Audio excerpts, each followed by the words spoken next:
Mass మహారాజా రవితేజకు టాలీవుడ్లో ఉన్న craze అంత ఇంత కాదు. ఈ మధ్య రవణ క్రేజ్ కాస్త తగ్గింది. కానీ అసలు ఒకప్పుడు రవణ సినిమా వస్తుందంటే ఫ్యామిలీ ఆడియన్స్ సైతం థియేటర్లకు వెళ్ళి చూసేవాళ్ళట. అంతేకాదు, ఒక దశాబ్ద కాలం ముందు రవితేజ అంటే మినిమం గ్యారంటీ హీరో. ఆయన సినిమా రిలీజ్ అవుతుందంటే డిస్ట్రిబ్యూటర్లు రైట్స్ను ఎగబడి కొనుక్కునేవాళ్ళు. కాస్త ఫ్లాప్లో ఉన్న నిర్మాతలు సైతం రవితేజ సినిమా చేస్తే ఫ్లాప్లకు అడ్డుకట్ట వేయొచ్చు అని అనుకునేవారట. అంత క్రేజ్ ఉన్న రవణ సినీ కెరీర్ గ్రాఫ్ ఒక్కసారిగా పడిపోయింది. అసలు రవణ సినిమాలకు ఇప్పుడు ఏ మాత్రం కాస్తో కూస్తో హైప్ లేదు. దానికి తగ్గట్టు ఆయన నటించిన సినిమాలన్నీ బాక్స్ ఆఫీస్ దగ్గర డిజార్డర్లు కొడుతున్నాయి. ఈ మధ్యలో క్రాక్ ధమాకాతో మంచి కంబ్యాక్ ఇచ్చాడు అనుకుంటే మళ్ళీ ట్రాక్ తప్పాడు. అసలు రవితేజ సినిమాలకు మినిమం బస్లు కూడా లేకుండా పోయాయి. ఇక ఇదంతా పక్కన పెట్టేస్తే ఓ స్టార్ హీరోయిన్ రవితేజకు లవర్గా, భార్యగా, వదినగా నటించిన సంగతి మనందరికీ తెలిసిందే.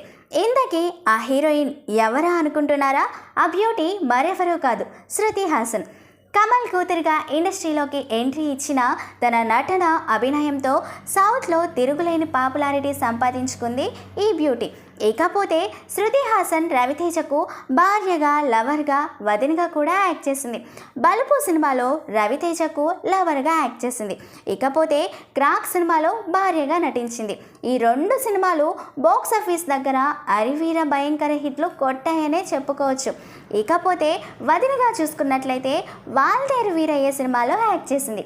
వాల్తేరు వీరయ్య సినిమాలో చిరు తమ్ముడిగా రవితేజ యాక్ట్ చేశాడు. ఇక శృతి హాసన్ చిరంజీవి గారికి లవర్గా యాక్ట్ చేసింది.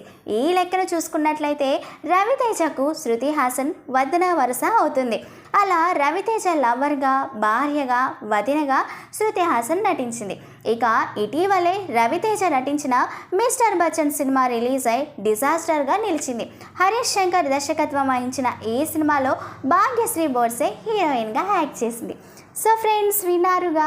మరొకసారి మర్చిపోయి ఉంటే మన సినీ బుట్టబొమ్మలు ఛానల్ని సబ్స్క్రైబ్ చేసుకొని, లైక్ చేసి, షేర్ చేసి, కామెంట్ చేయండి.